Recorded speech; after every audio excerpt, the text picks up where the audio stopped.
We're going to go straight into our conversations. And so let me say good morning and welcome to our gentlemen.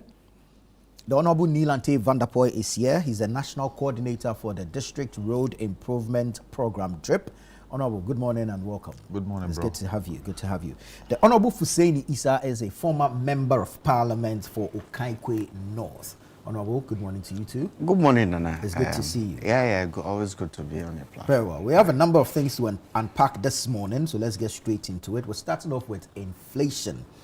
Ghana's disinflationary trend continues. It's gone down from some 23.5% as close of 2024. By end of January, we are recording 3.8%.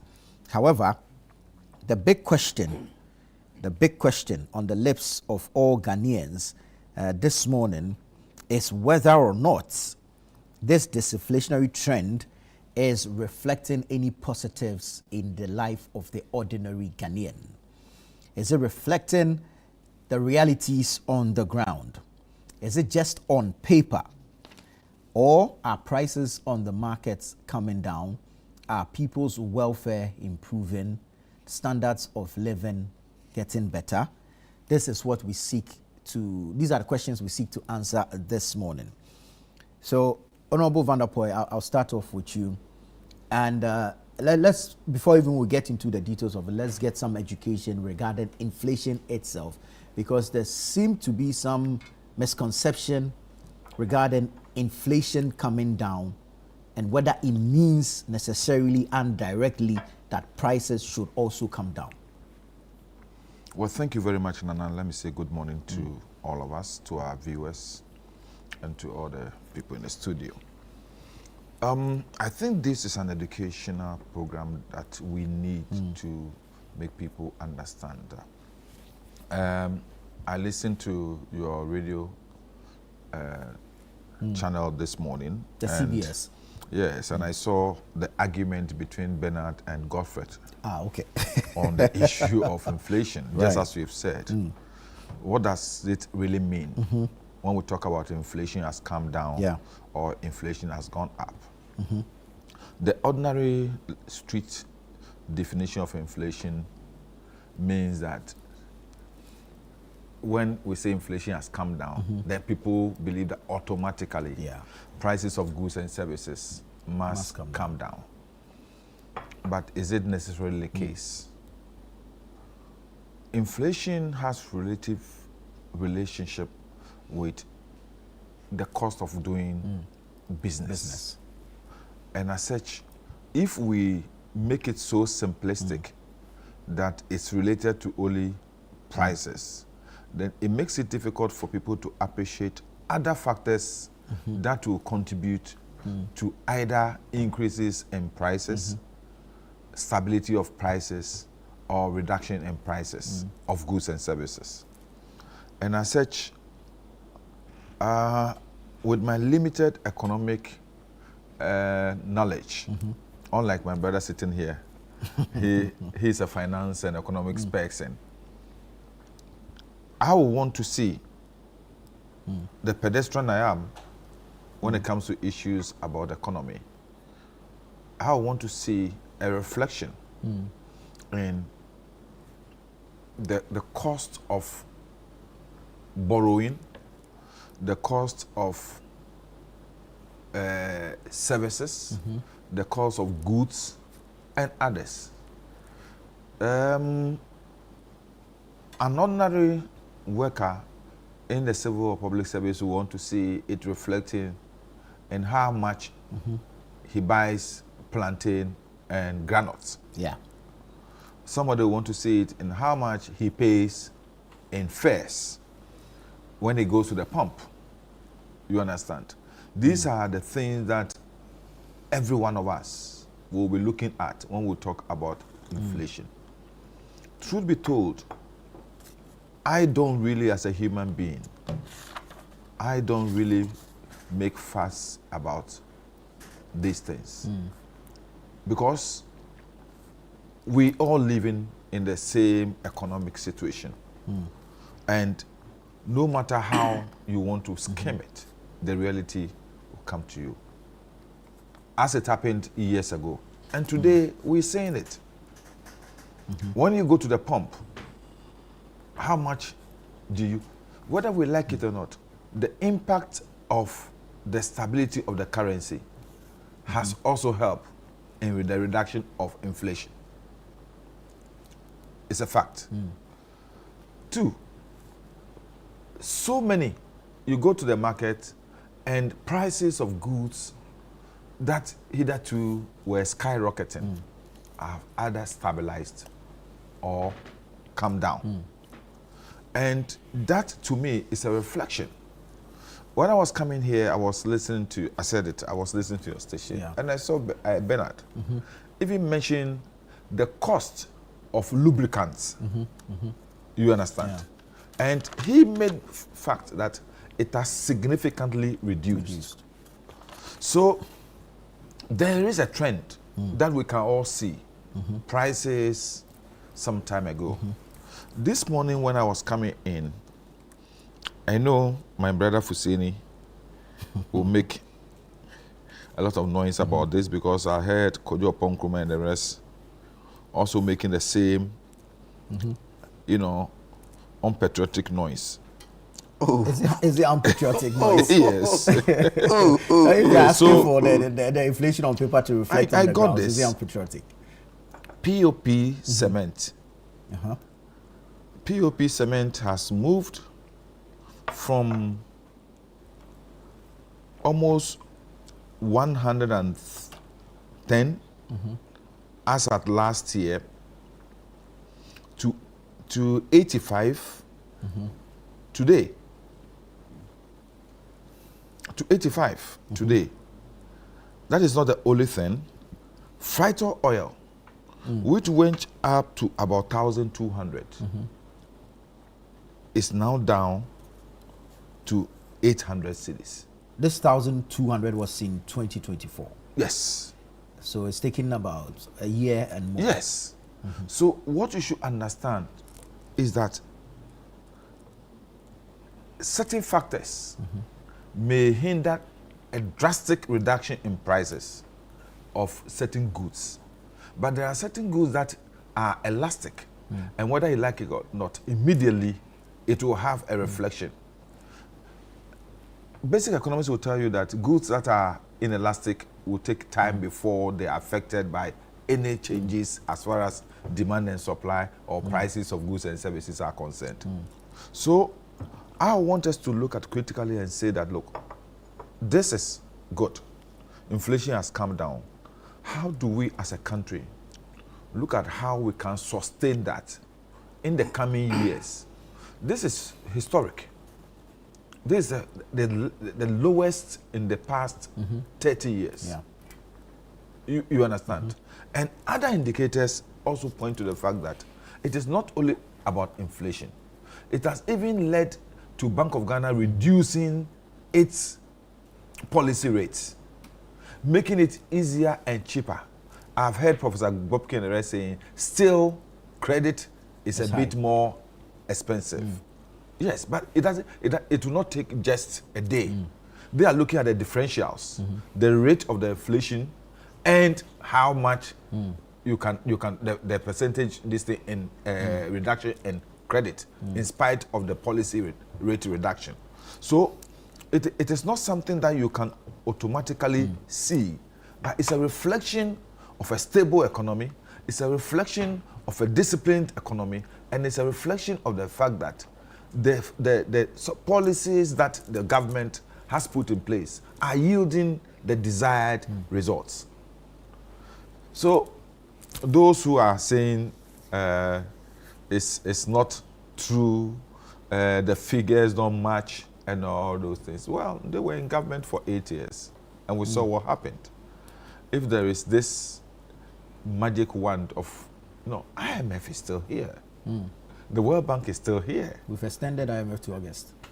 So how can you even dream of people manufacturing and cooking figures? It will not. You'll be exposed. You'll be exposed. So I've heard, what was the name of that MP who was talking too much yesterday in Parliament? I think it's one of Ashanti region MPs. Asafo-J. Asafo-J, you know, making so much noise. I heard Kojo Opon-Nkrumah also saying that it's unrealistic. I wish that they will not just make those statements and let it go. They should come out with facts and figures to contradict what is on the market, what is in the public domain, so that we can all talk about it. Very well. Honorable Isa, let me come to you on this matter of inflation and the trend we've seen. 27-year all-time low. 13th straight month, 3.8%. What does it mean to the ordinary Ghanaian? Good morning to you again, and good morning to my senior, Honorable Vanderpoy. Really, I'm Mekani. How can he? You avoided the mining area. Yeah. Maybe the Nilanti had come first. You know, you'd have been in trouble. Good morning to your viewers this morning. The matter of inflation. You see, let's look at the operational definition for inflation. It is the rate at which prices change. So it's a measure. So inflation itself is not a one-time measurement. It's compared. So we could say that this time, in January 2025, inflation was 23.8 or 0.5 or something. And now it's come down to 3.8. It means that the rate at which prices are changing is come down significantly. Ordinarily, you will not expect that it reflects on the prices directly overnight. But if the rate of changes in prices have reduced significantly, then you expect that we feel the impact.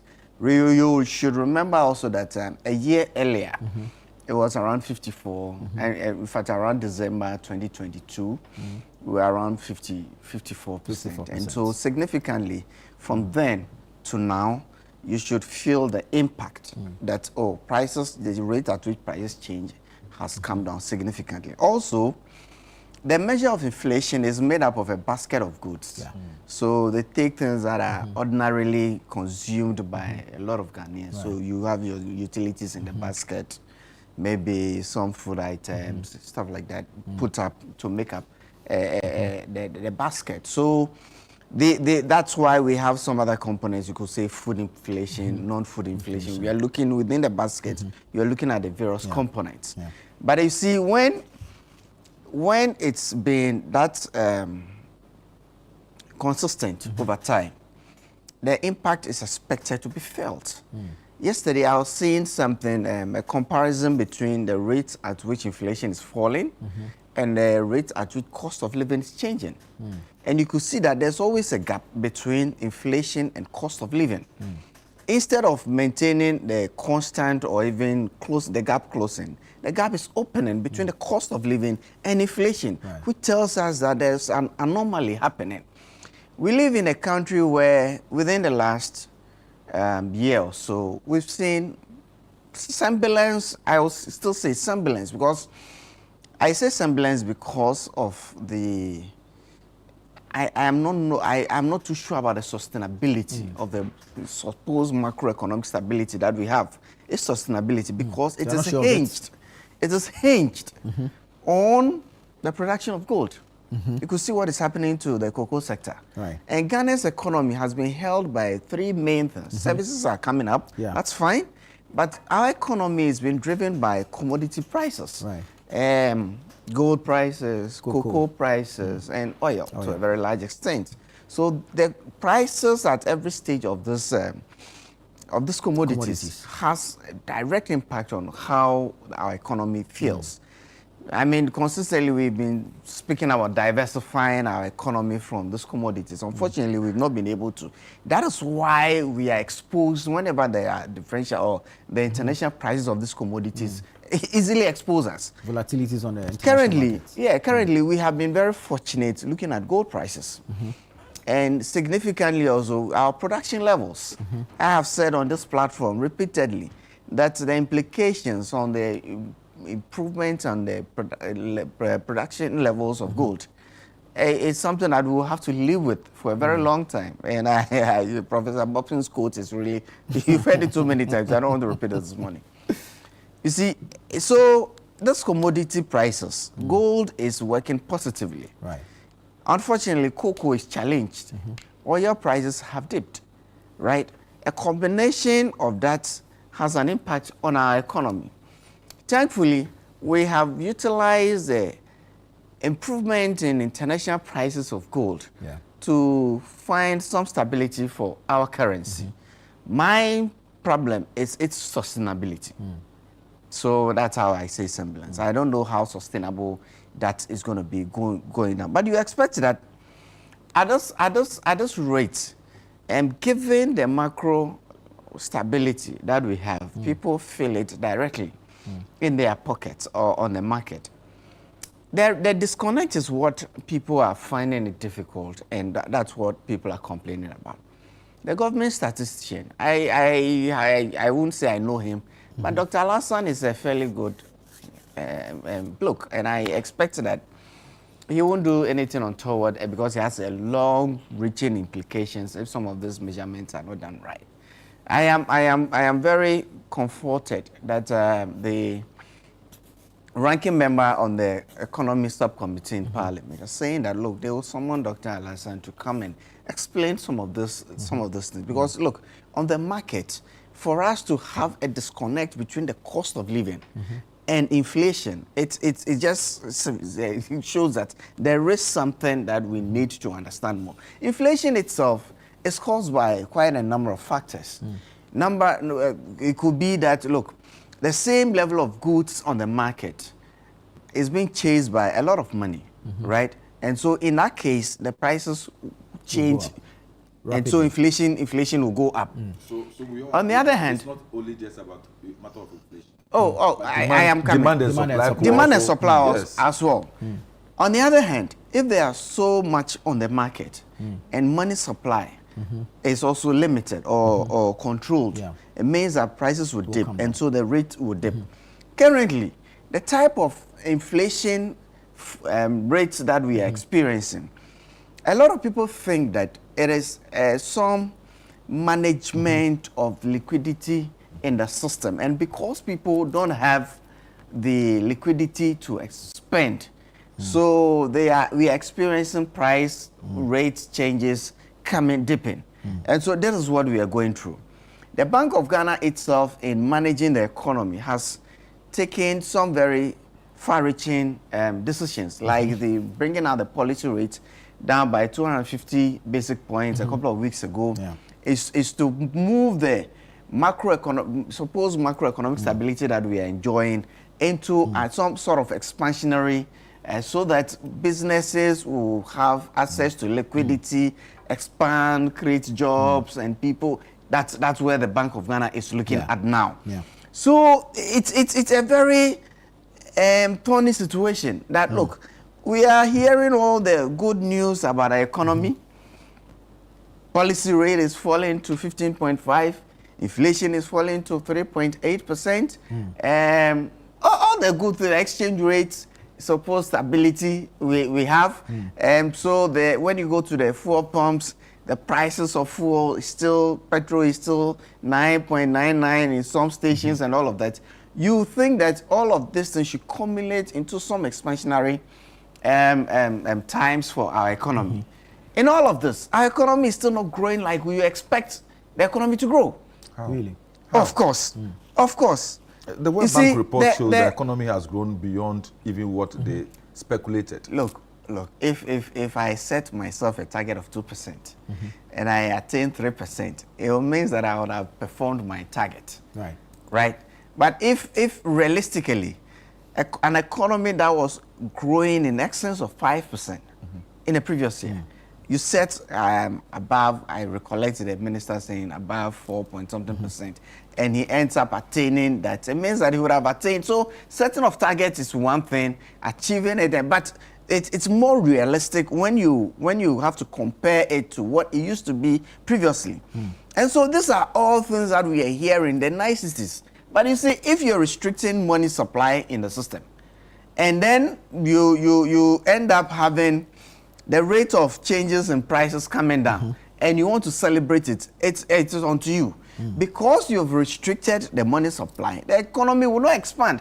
And when the economy is not expanding, there will not be opportunities for people to expand businesses. There will not be opportunities for job creation and all of that. You see, so that is the disconnect that we are talking about. But I believe that we need to interrogate this thing furthermore. It's not just me. It is not Kojo Oponkroma. It is not just Asafo. Even academics, the likes of Professor Bokpain, have spoken about this. And so in the coming days and weeks, we need to interrogate the source of inflation and actually ask ourselves if that is what we want for the system. Because look, for you to create opportunities, some level of inflation is even good for the economy to expand. If prices are stale, and I'm not just limiting this to inflation, but all the macro indicators. Now we are holding, for some weird reason, we are managing our currency magically. I don't know how sustainable it is. No, we are bringing something out under the hat. It's magic to him because you see, they couldn't do it. You see, no. You see, let me make a point. Are you saying no because you could have done it and you refused to do it? No, wait. You are able to do this because you are one of the advisors to Kenneth. No, please come on. You are able to do this because we built for you a platform in reserves. Okay. That enabled you to take some of these decisions. Remember, up until about 2022, 2023, the level of reserves we had was in gold was like 8 tons or so, right? We improved it significantly between 2022 and 2024 when we left office. And so you had that luxury. In all of this, look, this macroeconomic stability that we have, if it does not translate into an expansion in our economy, it's of no use because it's only when the economy expands that opportunities come up for people to take. So we need to find the connection. I mean, we are in this country and we've heard, it's inflation we go chop. It's been a very common, it be inflation we go chop. It won't be inflation we go chop. You were the same people what we will chop. You were the same people who said when Professor Mills achieved single-digit inflation. Oh. You were the same people who said it. Oh. Oh. The reality is hitting us today. 2010. See. Last month, today is the 5th of February, we experienced price adjustments in utilities, water, electricity, and all of that. The impact on cost of, I mentioned the cost of living and inflation. Yes. You expect that when inflation, the level of stability, when your currency is supposed to be stable, without any foreseeable turbulence in the currency, when inflation is falling, you expect, and commodity prices like oil is dipping to its current levels. You expect that, utilities will make up for what?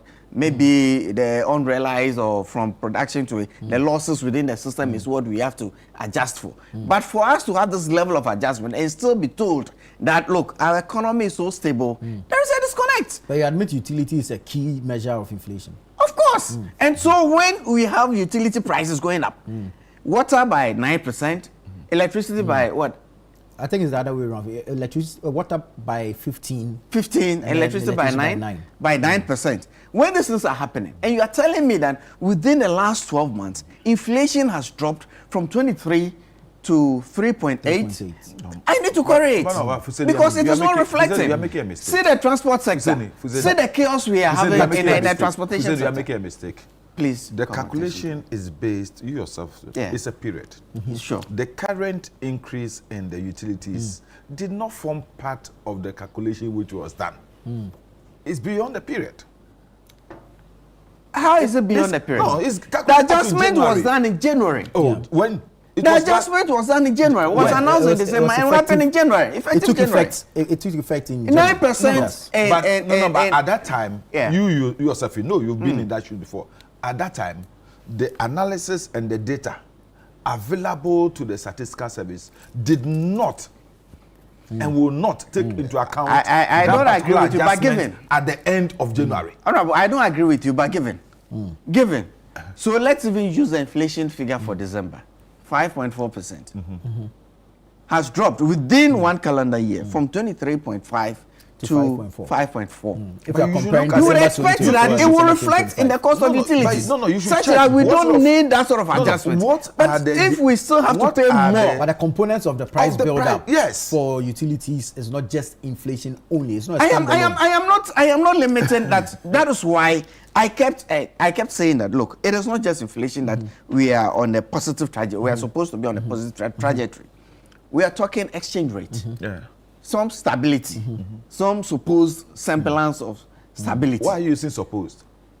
Oil prices have fallen to about 56 last time I checked. That's significant. And so a combination of all of that should lead to us paying cheaper. But you should just as we pay at the pumps, should lead to us paying cheaper just looking at one side of the utilities. Issue. Right. Sufyan is looking at one side of the issue. The fall in oil prices also affects us. True. Certainly they do. Yes, also affects us. But you see, so that also will change the dynamics. We don't produce enough to feed ourselves. Right. With oil. So we are a net importer. That is why exchange rates and international prices. Look, even if, let me tell you something. Even for what I gather, galamseyers, if you want to buy gold of them, they quote international prices. Straight. So it is not us because we produce oil. You do business. Because you do business. I was going to I said what I gather. I didn't say okay, I so do. I said for what I gather. You are investigating them. I was very careful in choosing my words. You are investigating them. You don't do business with them. I was very careful. I said from what I gather. I was very careful in making that statement. They quote international prices. So our oil that we produce, it's not a fact that because we produce oil, and I hear Thor is back to business. So yes, still, all that calculations will be based on the international prices. So when the international prices are falling, it will have a direct impact on us. Unfortunately, we are a net importer. So as to what, because we produce oil one side, no, what we produce is not enough for our consumption. So we still import. So we'll be impacted by what is happening on the international market. So this disconnect and how the BOJ is managing the indices, it's something that needs to be corrected. If inflation remains positive, then of course there's an impact in price growth. However, it is the rate of growth that is slowed down. Yes. That is agreed. But I'm saying that over time, this trajectory of inflation falling did not happen within 2-3 months. Yeah. It's been consistent over about 2 years. Over about 2 years, we brought it down. The NPP brought it down from 54 to 23. Right? From 54 to 23. And you have taken it from 23 to 3.8%. To 3.8. Why do you keep doing no, the suppose when you brought it down from 54 my to 20? My use of the word suppose is that, look, there's a popular fufu joint at Kokomleme. The prices have increased. Look, there's one other place in New Achimota. I probably can't mention their names. No, you may. Between December and January, the price is gone up by 25%. Price of food, the same pack of food. The food you're talking See, about. a tin of milk, which used to sell maybe 12, 13 months at 9 cities. Today selling at 12 cities. A tin of milk. And I suppose that a tin of ideal milk will be in the basket. And so it will impact the whatever commodities or we have whatever we have in the basket. And so these are typical household items that we look at. Utilities prices has gone up, transportation chaotic. Taking into consideration the consumer price today, listen, FUSAG is on strike. I mean, all sorts are happening. Senior staff FUSAG is on strike over what? Over what? Over what? Yes. They are saying that the allowances and their conditions have been. What has that got to do with what we are discussing? These are direct economic things that you cannot take away. You see, the conditions have been varied. But with these price changes that you mentioned, you would agree that if inflation had not come down, perhaps the increase in price would have been higher. Well, so then it's reflected. If inflation had not come down, but in this case, inflation has been consistently falling significantly over the last 2 years. So you expect a level of stability in the prices of these commodities, but they are not. I'm saying, and that's I where don't know there's an abnormality. I said a tin of milk, which used to sell maybe 12, 13 months at 9 cities, today is selling at 12 cities. This is what we have to deal with. This is what we are dealing with. See, transportation today is in chaos. The issue of transportation the universities today has nothing to do with the inflation figures. Every time you hear the operators of transport say that na me de me ko joma nyama boa akosro na me de say I shouldn't increase it because I'm going to go to market the same level of income, and those are the indirect causes of what we are experiencing within the transport system. Because the guy thinks that look, the car owner himself is increased the sales per day. The sales per day. He is looking at the fact that yes, duties come down because it's dollar linked, and fuel prices is come down. But why should the sales go up? Why should the driver want more income, and so he's doing stopping on the road? And so these are all intertwined. And these are the real challenges you have when you are at the saddle. In opposition, you could say whatever you want. You could say anything to please the people. To look at our cocoa sector. I was mentioning the impact of some of these things, some of these macro indicators we have on the cocoa sector. We recollect in the run-up, the forex. We recollect in the run-up to elections. When Eriko Poku, the current Honorable Eriko Poku, the Agric Minister, Honorable Ato Force, they went to Parliament, promised the cocoa farmers some level of remuneration per bag. So per bag, and they are unable to meet it because when you are experiencing this supposed macroeconomic stability and you're managing your currency, right? They forget that when you export the revenues of cocoa. Of course. Imports become cheaper, but exports become expensive. Yeah. And that is what is impacting our cocoa sector today. I mean, for a long time, see, what is happening in our cocoa sector is scary. Because for me, I'm thinking that, look, long before... You created it. Oh, what did we create? You virtually crumbled the cocoa sector. We brought an innovation. Innovation? Where we are saying... You didn't go for syndicated loan. Of course. That is not the only issue. Of course. Of course. Cocoa production dropped to what? Under yours. But you see, the real issue today is what the NDC told the cocoa farmers, what they are unable to do, and so the cocoa is there. And they are unable to buy the cocoa that they promised the cocoa farmers they were going to buy. Right. Let's hear from our viewers and what they think. They are on the ordinary Ghanaians. A few quick messages. January inflation of 3.8% was a charade and comical. It does not reflect in the pockets of ordinary Ghanaians walking on the shoulders of the streets in Accra and elsewhere in the country. Electricity and water bills very high. Transport fares unbearable. School fees high. This is Ahmed from Nima. This one says, reduction in inflation is reflecting in our pockets as ordinary people. So you see the varying positions. And he goes on to make a list. 1, Millicent rice in 2024 was 125 cedis. Today it is 85 cedis. 1 kilogram chicken, hard, he puts into brackets, was 60 cedis, now 38 cedis. Sugar, 1 cup was 9 cedis, now 5 cedis. Oil, 1 bottle was 60 cedis, now 33 cedis. Cement, 125 cedis, now 75 cedis. The only consumables that have not reduced are Nestle products such as milk, Milo, coffee, and soap. So how's it wrong? I think the government must engage Nestle. The items are many, and we, the ordinary people, are appreciative. This is Rex from Medina. Many people misunderstand what inflation really means. Inflation does not mean high prices. Inflation means the rate at which prices are increasing. Indeed, we've put out that education this morning. So when we hear that inflation has fallen, it does not mean prices are still rising, but at a slower speed. Yes. For example, if inflation drops from 25% to 15%, prices will still go up. They will just increase more slowly than before. That situation is called disinflation, not price reduction. Prices only fall when we have deflation, which is when inflation goes below zero. That is rare in most economies. So falling inflation does not bring down the cost of goods. It only reduces how fast those costs are going up.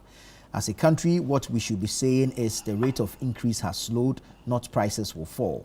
Understanding this difference helps citizens have realistic expectations and hold leaders accountable with the right information. That's Kita from Kaswa. Now, Keta, there's also the conversation about inflation coming down significantly and the reflection on other macro prices. So you're looking at policy rates, the Ghana reference rate, you're looking at lending rates, which must equally track down if indeed inflation is actually coming down. So you need to add all of that into the explanation so it's holistic enough for people to appreciate. Emmanuel from Kodie Akrofom in Kumasi says the reduction in inflation rate should reflect in TNT, rent, hostel fees, light and water bills, kinky, fish, etc. But these items are going up. Boom, boom, boom. Emmanuel, as we've explained, this is a disinflationary trend, not a deflation. Once inflation remains in the positives, prices will continue to go up, however, at a slower rate than before. So I think that is just the basic explanation and the understanding that we should all have. But Honorable Van der Poel, this relationship between inflation and other macro prices, I think that's where the real conversation is. The Bank of Ghana has reduced the basis. Then now it's around, I think, 15.5%. But credit on the market is not the same. Commercial banks are not lending. Yeah, but you should understand that commercial banks will be lending and their rates are not directly related to them because other issues like risk and the factors are also calculated. When you have a system where a lot of the time banks have to write off certain debt because they are unable to track very well. It becomes very difficult for banks to want to lend at let me say a very comfortable rate. They will always factor in that risk. And so you may have a situation where the policy rate will be coming down, but the risk factor, as far as lending is concerned, will still keep the bank rates a bit high. I think that is one of the issues that we have to look at. And I think addressing some of the structural difficulties we have as far as our addressing property, addressing personal details and things are concerned will help. Because when you go, I know he's going to talk about Bawumia. Well, congratulations to you. I think congratulations are in order. As soon as I talk about property addressing, property addressing was started in Ghana before Bawumia. Bawumia came into being. So you see, when you go to other jurisdictions, the banks don't have problem lending you money because they know whatever it is, they could track. They could. The only thing, unless you declare bankruptcy. Right. Even that one, still the bank has remedies. So it becomes easier for them to lend. But even in those circumstances, people still talk about rate of increase. For example, in the last year or so, in the UK, bank lending rates just went up from 1 to 1.5. And everybody was crying. So it's dependent on many other factors apart from just the policy rate and the inflationary pressures that the system will hold. Right. So I also think that those are the areas where the governor of the Bank of Ghana and the Minister of Finance should be engaging the financial sector and see how we can still further reduce the cost of lending, how we can further make let me say, money available to small and micro industries so that they will be able to create jobs, expand, and make it much more easier for us to be able to sustain the pressures we have. It's a good effort we've done so far with the Bank of Ghana. But you see, the issue is that Fuseni and the rest, they are in the days. They just can't understand. That's why he used the word miracle. It's just magic. They just can't understand. You pull the rabbit out of the hat. They just can't understand. You see, because the economy got to a level where it was much more easier for a camel to go through the needle, to the eye of a needle, than for a thread to go through. And today they are surprised how we are able to do that. So the only issue is that they need more education. And that's why I'm happy he said the Kojun Promkuma has said that they want to call the government statistician and the governor of the Bank of Ghana to come and explain to them, the Economic Development Committee of Parliament, how they were able to get to these figures. And I can tell them, it is something that our people then in opposition continually talk about. Ato, Adongo, and the rest continued educating them, telling them that these things are not nuclear science. These things are simple disciplinary measures that you need to take in order to be able to sustain the gains you are looking for. But they ignored. To the extent that it got to a time when Fuseni himself and his colleagues were unhappy about the way Ken was running the system. Oh, Fuseni. This is historical fact. This is a fact. Of your MPs yes. hold a press conference in Parliament saying that Ken should go. They were so unhappy about the way. So the simple things, look, I remember very well the extent to which they clandestinely got Samuel and Dr. Asibe out of Parliament. Oh yes. Because they were the people who were talking about the fact that what Ken was doing was rather increasing the pressures and making the economy more difficult to manage. But they wouldn't listen. So what we need is to understand that the discipline is the main factor which is turning around all these things and not any magic wand. Right. Honorable Fuseni, I have a small problem. Headline inflation drops to 3.8. Food inflation slows 3.9. Non-food also falls to 3.9. But there are regional disparities. Northeast is around 11, and then Savannah around 2.6 or so. My worry is that these regional disparities for a food-producing region like Northeast, having high inflation such as 11.2, there's some abnormality somewhere. You see, before I address that, let me remind my senior man about the quote from Professor Boffin. Again, if all that it takes to manage an economy is to produce gold illegally, destroying the environment, and keep pumping the gold proceeds to show stability of the city, then it does not make sense. Robert, 800 acres of destroyed land has been reclaimed. I'm not saying this. This is a quote directly from Professor Boffin, and I agree is with the most important topic I thought we were going to talk about. The reclamation, reclamation did not start on the NDC. No, reclamation did not start on the NDC. It's been ongoing for a while. I recollect. Which one? I mean, it's been ongoing for a while. Which one? There was the one St. John reclaimed and sold to himself. There was. Okay, I said reclamation, and you admitting that under St. John there was some level of reclamation. So I mean, it did not start. It did not start. But Ramsey is not a reclaimed. It's a UN declared ecological zone that we shouldn't actually attach. But you see, the regional disparities. It's sometimes it's even to the extent of seasonality. Some of those regions also because of their climate. And we should know that for especially around that area, a lot of people live as subsistence farmers. So they live from farming to that's what they do. And also because of the seasons, and within the farming season, I mean the rains come, there's a lot of food, so people are able to sell excess, they make some money. And so depending on the liquidity in the system, it will impact directly on the local economy. And so when it's off season and there is no excess to be sold, then money liquidity becomes a problem.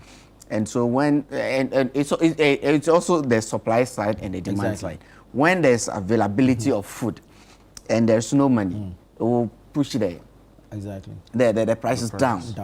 When so there's availability, so it's just a local. So there's enough supply but low demand. It's just a local circumstances, and sometimes just the mere season. And so you realize that round the year there are times when inflation is relatively low. There are times seasons, and so it's just a matter of seasonality. So it is no cost. But you see, this whole inflation thing, we have been managing an economy and we've been doing inflation targeting, unless from about maybe under Kufuor, I mean this whole thing.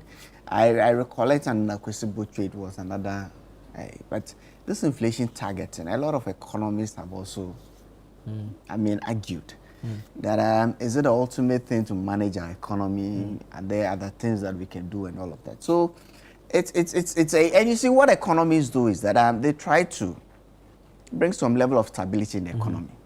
When the economy is growing too fast, they try to put the brakes so they can manage it too. So when the economy is dipping, then they try to bring it up.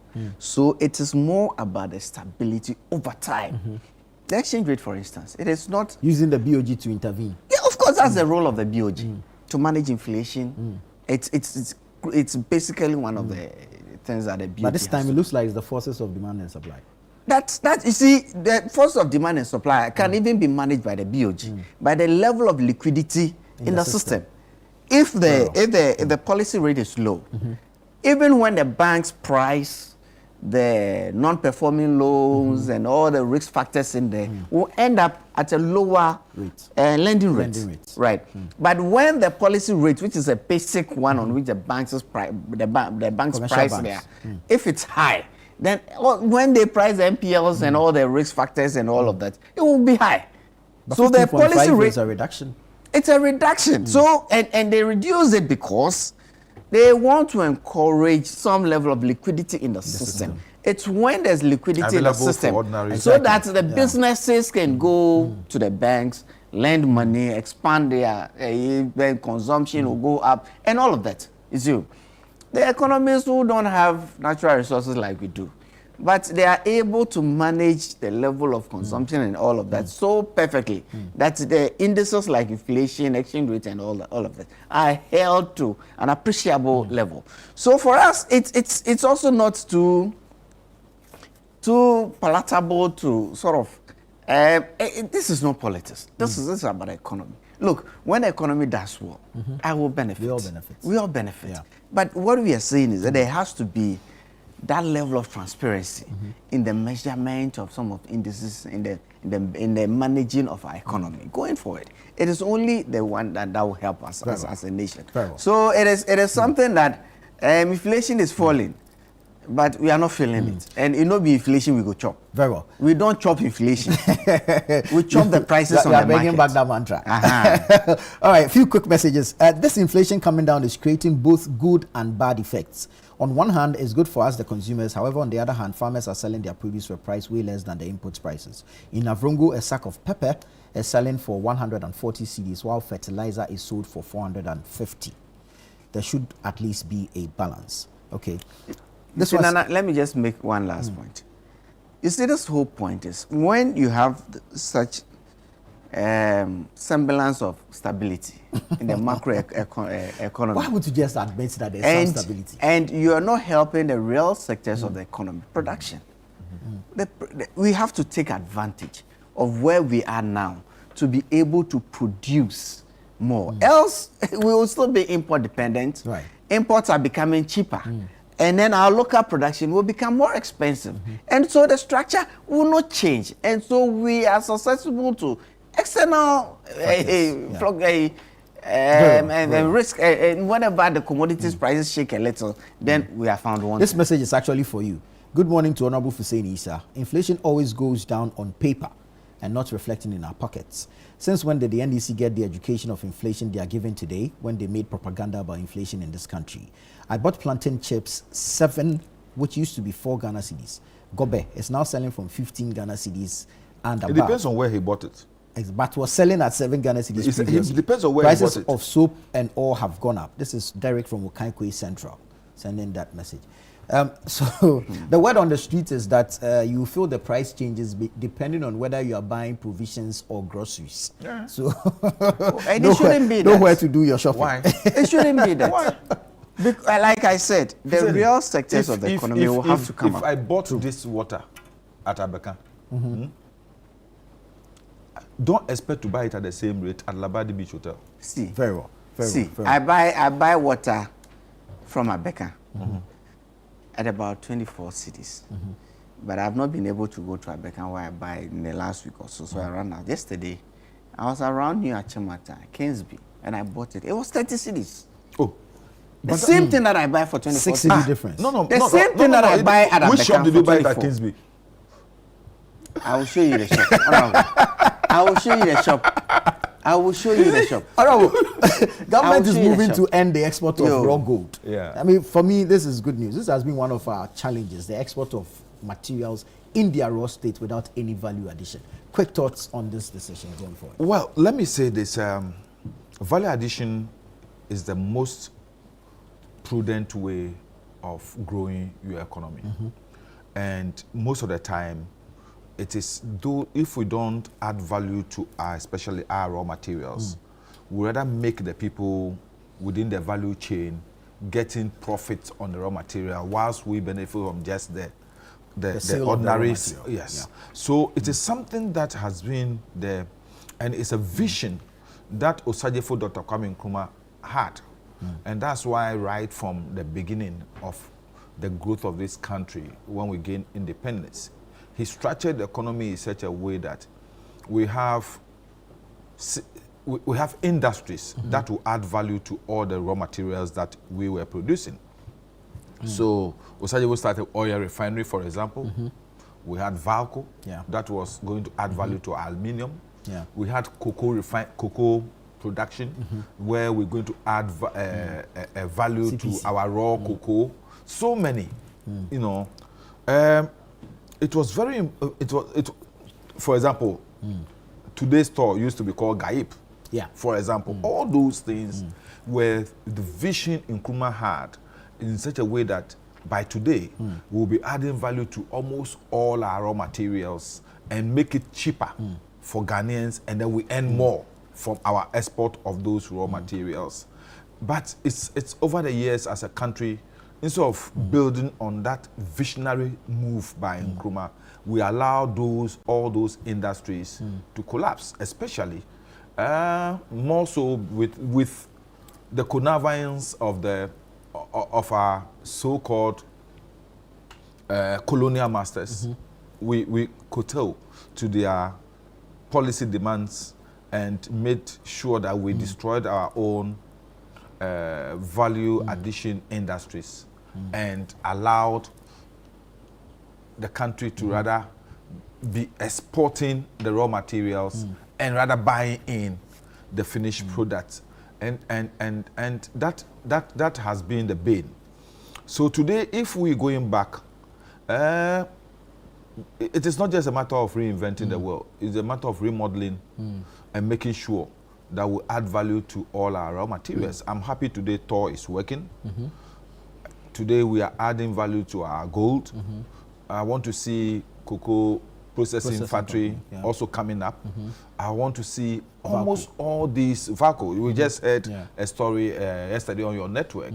The chief executive of Valco saying that by 2035 will be the biggest aluminium production country in the world. That is all good. Other countries have done it.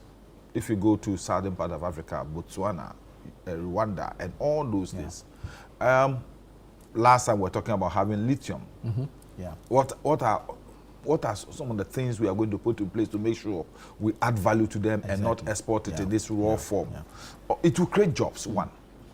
Two, it will make this country reduce our dependence on imports. And also be able to make us have the necessary revenue, foreign exchange that we desire to be able to expand our infrastructure. So it's a good thing, and I want to commend the Minister of Finance and the Chief Executive of Gold Board, Sami Gyamfi, and also the President himself for the vision. It's a move that was started years ago. I remember very well, I was privileged to have been part of a delegation which was led by the late president. And the follow-up meeting was done by his then Vice President, John Dramani Mahama today. Where there were a lot of, something like basically an exhibition to show the potential of Ghana's gold. And many businesses in Dubai and in China expressed interest, and studies were done, some more distant, and it's something that in Parliament we continually saw that steps were being made in order to actualize that dream. Right. Today, we have, I think, 3 different gold refinery companies in the country. But I just said that the Gold Coast one is the one that... That's the partnership between the Gold Board and Rand Refinery. Yes. Yeah. It's interesting, it's good. If we can sustain it and make sure that it will also help us be able to inject the necessary capital in the expansion of our gold production itself. Very well. To be able to feed the refinery, and then we'll be able to get the sort of revenue we expect. Honorable, thank you. I need to take a quick break here. When I come back, we'll hear from Honorable Issa, his thoughts on this, and of course, that all the gold arrangements and the conversations that have come after that. Stay with us. We'll be right back. You're welcome back. Thank you so much for staying with us. This is Breakfast Daily. We're having the news review segment. We just left off the conversation regarding inflation. We are into the conversation of gold refining, and we're yet to take off as a country to add value to our gold products or produce after decades of exporting raw gold. This should be a celebratory moment for us. However, there are concerns about whether Ghana can convince discerning buyers on the world market about the cleanliness of our gold, it's being legal, and its source. I think these are the real issues. It just sends me to this movie, Blood Diamonds. Blood Diamonds. I don't know if you've seen it. I mean, these are the realities that we face. Because not too long ago, even our cocoa was threatened, all because of this mining thing, saying that cyanide and all sort of metals are getting into our foods. I recollect our own FDA did do some sort of research, including edible items like agelo and all that. They are exposure to some of these things, and it's just a reality. It's just a reality that is hitting us. Unfortunately for me, this whole Galamsey fight is falling off the agenda of the president. Oh, how? All that they promised us a couple of months ago. I mean, significant members of the government today who told us that Galamsey could be resolved within a matter of days. Today they sit in cabinet. I don't know what is happening. The water bodies are getting worse. Really? We are faced with this ecological. I mean, our very existence is being threatened. Our very existence is being threatened, and it's scary. About us, it's not the first refinery. I recollect in somewhere in August 2024, I was at a ceremony in Central Accra where a refinery was opened. But you see, since I was maybe 13, 12 years, this is almost like 40 years ago, I've been hearing, oh, we have to add value to our produce, we have to add value to our produce and improve it so we can store them, we could all earn better and all of that. But as a nation, we've not done a lot about some of these things. So for me, it's always a good step when we take significant steps like this. It's not the first refinery we are building. As to if the capacity of the existing ones couldn't, I'm not too very sure, because this one says that the Gold Board requires them to do about 1 ton per week, and they have a capacity to do 2 tons per week. I mean, it's all good, well and good. I mean, if we need could to even regulate and manage the space properly. If we could even get other countries bringing their gold to refine here, all well and good. Look at our rail lines.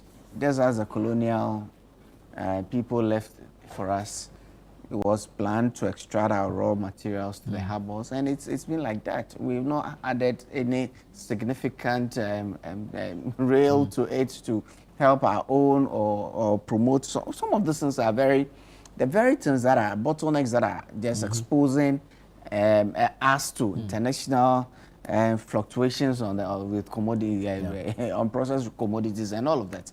So I mean, it's in a move in the right direction and all of that. But there's the fear of us not managing this whole menace of Galamsey, for our gold to be tagged or I mean for the market to not accept gold coming from our country and all of that. It's something that we need to keep an eye on, and we should take this whole galamsey thing more serious than we have done in the past, because for me, it's not just our economy, but our very existence. Our very existence is being threatened. And as a nation, as a people, we need to keep an eye on that and fight this menace. Because from what I gather, the galamsey thing, it's out of hand. And Ken Ashigbe did make a statement that people are around the president today. I wanted to quote the actual word, but I don't. Because he labels the people around the president just because of how the galamsey menace is being handled today. It came from Ken Ashigbe, not me. That's what he's saying. So and they have the capacity. Interventions that suggest that the fight is ongoing. You see, there may be interventions, but if the galamsey menace was at, I mean, just at 80%, and you intervene at 10%, you have a deficit of 70%. But if it goes to 100% and you still intervene at 5%, it's gone up to 95%. The fight is a process. It's a process. You see, because the menace had been left to there is exist no way. for a There is no way I am going to agree to the fact, given what the NDC said in opposition. They told us that this menace could be ended in a week. They had a master plan. When they were in opposition, they pushed that, we have to move for a state of emergency, else nothing was being done. They came into power, and now they're telling us something else. The president did tell Ghana that he would prefer that our economy benefits from the galamsey menace than leaving the benefits to people who are not. He was speaking about smuggled gold, not galamsey gold. Our president did say that he prefers the Ghanaian economy enjoying the benefits of our gold. Rather than being smuggled out of the country. And you see, evidently, and people have asked, all the increase in gold production that is being recorded, right? Are we saying that they are all from legitimate artisanal mining schemes? Do you have any evidence? I have heard calls. I've heard calls that look, the gold board should publish where they get their gold from. Well, it has announced plans to roll out a traceability program. It has announced. Starting with 600 It has mines. announced traceability program. Oh, fine, that's all well and good. But we'd have expected, given when was the good board established? We expect them to do all. Look, it was the first act that went to Parliament. I said, when was it because established? of its importance and what the NDC had said. Which you admit. See, when NPP came into power in 2017, Nana Addo Dankwa Akufo-Addo had told Ghanaians that he was going to fight corruption, and one of the first acts that came to Parliament was the establishment of the office of the Special Prosecutor. It just shows priorities. So if the NDC thought that galamsey and gold board and all that were their priorities, you expected that they would have taken or made things that will show what their priorities are. As I sit here today, nobody can convince me that a galamsey menace it's being fought at a level where look, not too long ago, the Minister for Lands and Natural Resources was asked, and right on your channel, you recollect his interaction with Bernard.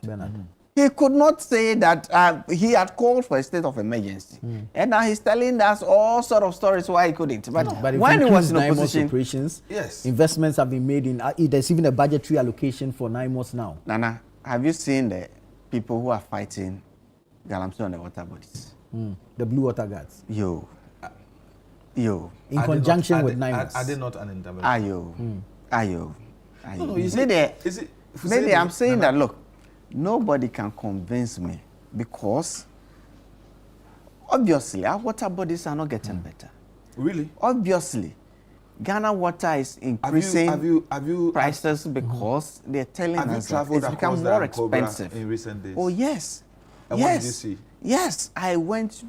In fact, a couple of months ago, I went around the country on a program. And sometimes, And sometimes, Baumia's when you campaign. get, oh, of course, yes. Of course, yes. Of course, yes. Sometimes right on the highway, right on the highway, I can show you with pictures. impunity. Look, there was a hotel we stayed in somewhere in the Western region. And I mean, next door, I mean, with impunity, what was happening? I mean, right, I mean, you could stand in the hotel and see the machine digging. And what did you do as a Ghanaian? What did I do as a Ghanaian? Oh, you expect me to go there, go take some action? No, this time it's even scary. I recollect you could have made a report to the authorities. I could have made a report. I'm sure though in opposition, you still have 1 or 2 numbers on your phone. Oh, Nana, please, you could come have on. placed the call. Come on. Not too long ago, you remember what happened in Collins Zade's place. You don't want to go there. That's the nice area. Oh, that's your area. Oh, okay. No, you don't want to I have go some. there. I mean, so I can trace some. I mean, routes some to of that area, of these things. we can be playing the ostrich, but. Goldbot says. Let me say that to be frank with you, I don't know why Husseini will not be objective enough as far as this issue is concerned, and to appreciate efforts that have gone into this fight against Galamsey. You remember I sat here once and I said I've traveled and I think that is serious. We should focus our attention on it. I can say with pride that in as much as we have not been able to totally eradicate Galamsey, government efforts has made Galamsey not a pleasant distance for most people. My work as the National Drip Coordinator has taken me to almost all the districts in the country, especially within the Middle Belt and the Western region. And I can tell you significantly, there has been a reduction in activities of Galamseyers. It has not been totally eradicated, but we have dealt a huge blow to their activities. I went to between Ashanti region and Western region through BBNA and all those areas. The Wasa areas. And from Mwabiaja areas towards the Sifi areas. And I can tell you, hitherto places that Galamseyers have taken over forest areas, they've been cleared of the those forest zones, and the water bodies are changing. A lot of effort has gone into it. You remember I told you that this reclamation effort was ongoing. Yeah. To the extent that even in the Western region, a central region, for example, I have suffered a blow. One of our low beds was bent because of the fight between the task force and the Galamseyers. So there has been some severe and more efforts being put in place. Last week, I had a good news from the Minister for Lands and Natural Resources, who is releasing some number of excavators that were seized. To drip, to add to our fleet, and to help the assemblies be able to increase their effort at reclamation. So it is something that we want to do after the reclamation. We are not just going to do reclamation and let it go. Reclamation and then tree planting, so that we can reclaim a lot more of our forest areas that have been devastated. It is not a perfect regime, but it's a serious improvement over what we came to meet. When we came initially, the fight was a bit overwhelming because to some extent, we underrated the capacity of the Galamseyers. And that's why NAMOS now have become a bit more brutish in enforcing the policy on prevention of Galamseyers in our water bodies, on our water bodies and in our forest area.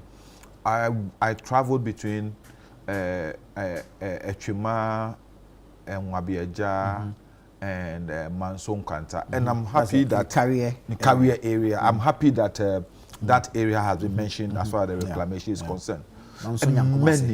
Many parts of that area have been devastated, and I'm happy that work is being done to make sure we reclaim those lands. In fact, it's in the interest of the people in the area.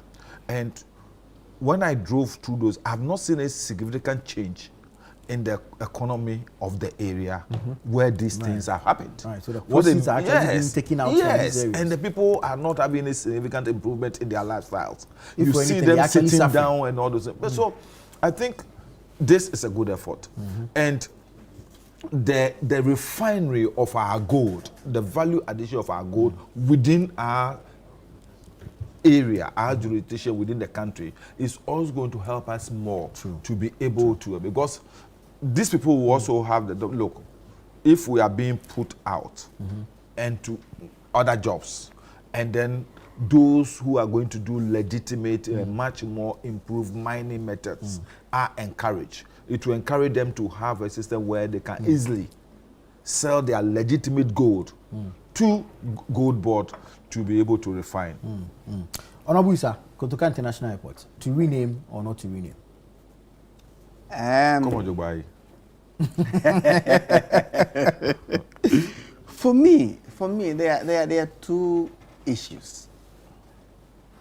I think that the motivation is important. Yeah. And then I also ask myself whether it is that necessary. I've heard. What was your answer to the is it necessary question? Is it important as a nation? This is the gateway to our country. That's fine. That's the first point. That's fine. And it's named after a coup maker. A coup maker. So is the motivation the fact that we want to remove the name of a coup maker from such a significant national edifice? Should we have the name of a coup maker on a monument as such? So in this case, we are labeling Kotoka as a coup maker, and that's what you see him to be. Are we going to be consistent as a nation that coup makers do not deserve to have national monuments named after them? Is that going to be our way going forward? Are we going to say that our history or our history should be represented by just a segment of people? You see, people think that, and I mean, they are entitled to how they assessed Osajifo, Dr. Kwame Nkrumah. And nobody can convince me that he was a perfect person. I have read, I didn't live through that era, but I have read other opinions about his reign and things that happened.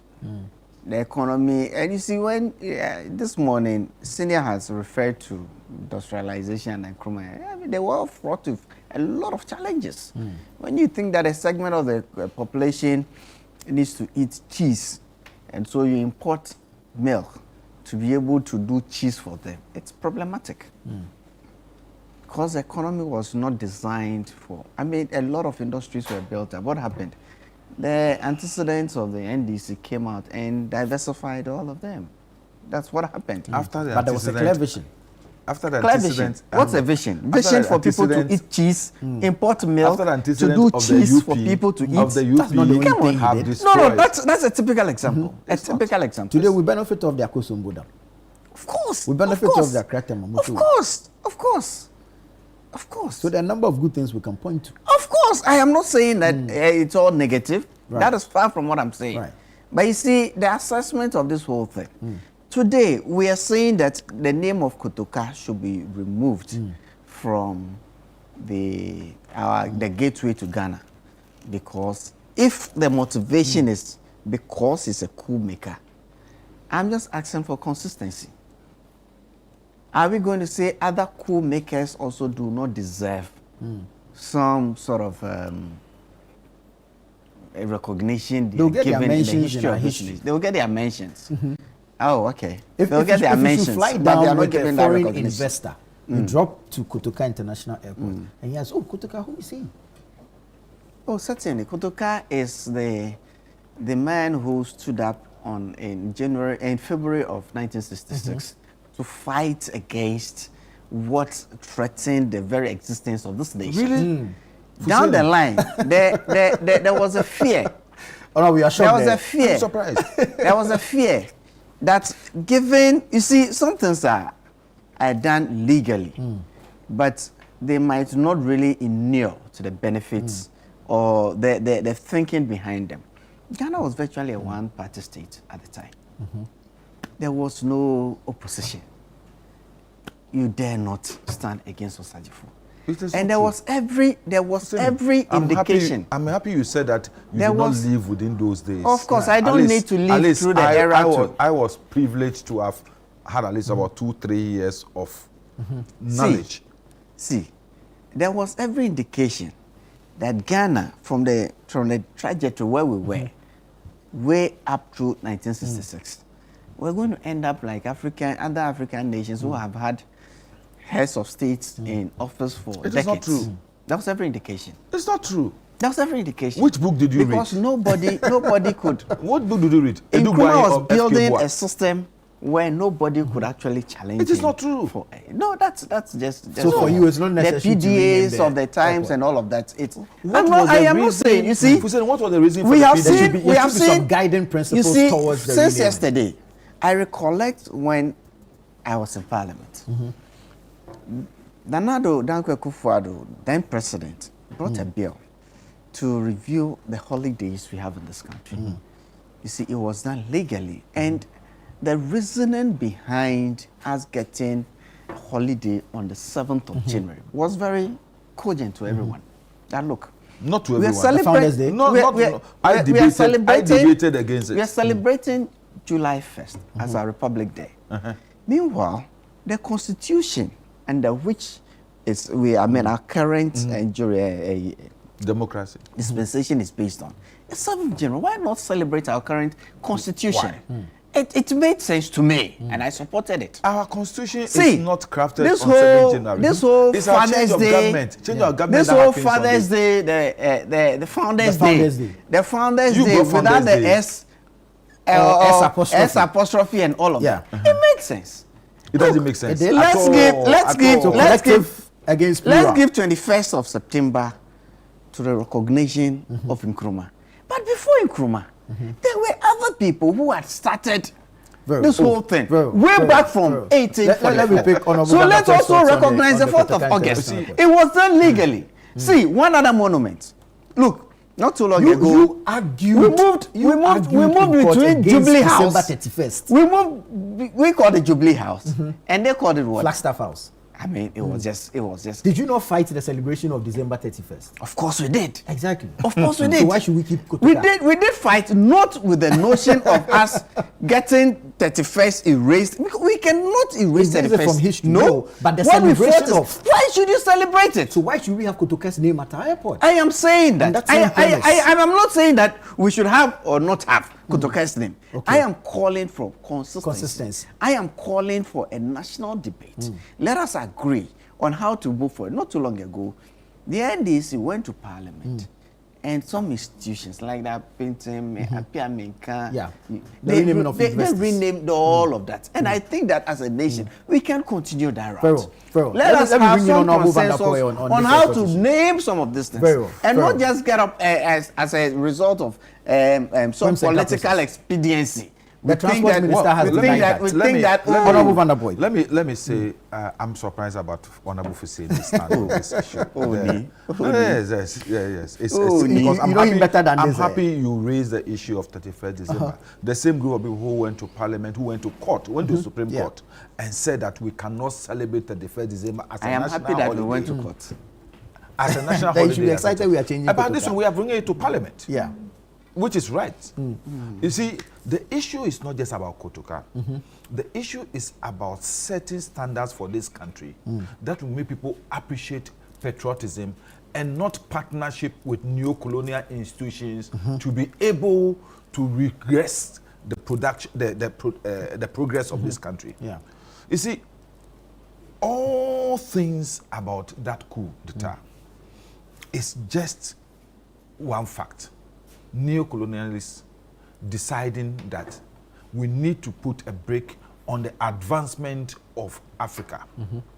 The Nkrumah's attempt at African unity was so much a threat to those let me say, ideals of dominating Africa and manipulating our resources. And so Nkrumah was not just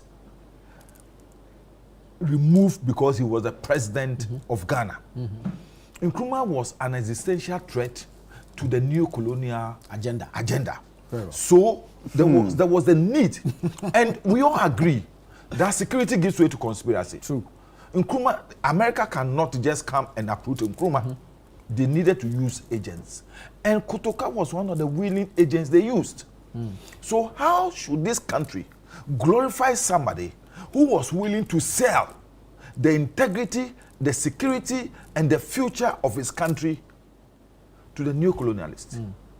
It's boggles understanding. And so what we are doing is not just about one person.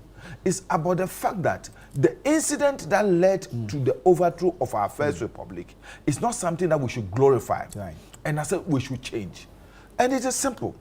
We are not changing it from Kotoka to Nilante Van der Poel. No. We are changing it to Accra International Airport, which it was supposed to be. Because how can somebody do a coup and have the opportunity to name our national infrastructure after him, and then we accept it up to today? After all the civilization that we've had, after all the growth and the development in our democratic dispensation, we cannot let those things. It's not only Kotoka International Airport. I want us to go further. All significant national edifices and national this infrastructure, monuments, especially monuments that are named after people who don't deserve, who don't inspire any development in our youth, should be taken off. Very well. I don't just want to look at look. I was one of the main people who fought against the renaming of Ohene Sports Stadium, and I was happy I led to the change. Right. I led that change because Ohene, do you know? Like Issa said, if we're going to go into the history of that, we'll close today. So let's see, there are people who are emotional and passionate about these things. Very well. There are people who are not happy. Like, how do we get up and say that we're going to name, for example, the AstroTurf at Okankwe North after Fuseni? Well, we'll have to leave it here. Our time is up. We have to go. Because that was a green field, a gravel field, and I took the initiative to go look for resources to come and develop it. Well, thank you very much, Honorable Fuseni. Thank you, Honorable Nilante Van der Poel. It's in the right direction. We'll have to leave it here. Our time is up. This has been the News Review segment on Breakfast Daily. I am think that they need to build monuments.